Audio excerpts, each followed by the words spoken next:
The supervolcano beneath Yellowstone is not about to erupt. That's right. Take a deep breath in, out. Good. Hyperbolic headlines of a super eruption, which scientists have dismissed as sensationalized, have stoked something of a panic this week. Contrary to their sense of alarm, the odds of a super eruption beneath Yellowstone Park in the next few thousand years are exceedingly low.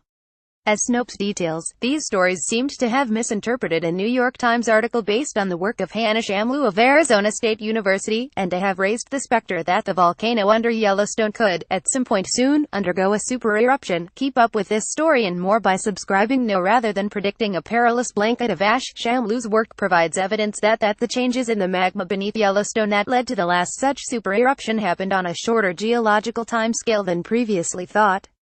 As Snopes points out, many outlets seemed to have zeroed in on lines like this from the Times story. Scientists are just now starting to realize that the conditions that lead to super eruptions might emerge within a human lifetime.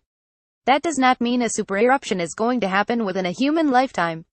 This misunderstanding led to end times headlines like Yellowstone supervolcano may blow sooner than thought, and could wipe out life on the planet, but as Newsweek reported yesterday, the findings presented by Shamloo do not allow scientists to predict when the next eruption will take place. But they can serve as a kind of early warning system. As Mike Poland, director of Yellowstone Volcano Observatory, which monitors the volcano under the national park, previously told Newsweek, even if large eruptions are preceded by only decades of unrest, this is still something we are positioned to detect well in advance. Yellowstone is one of the best monitored volcanoes in the world, with a host of seismic, deformation, thermal and geochemical sensors and satellite datasets always looking for changes, and while the word super eruption does not exactly inspire calm, the panic around Yellowstone raises the question, what exactly are people so afraid of? According to the United States Geological Survey USGS, 3 of these super eruptions, known as caldera or crater-forming eruptions, have occurred in the last 2.1 million years.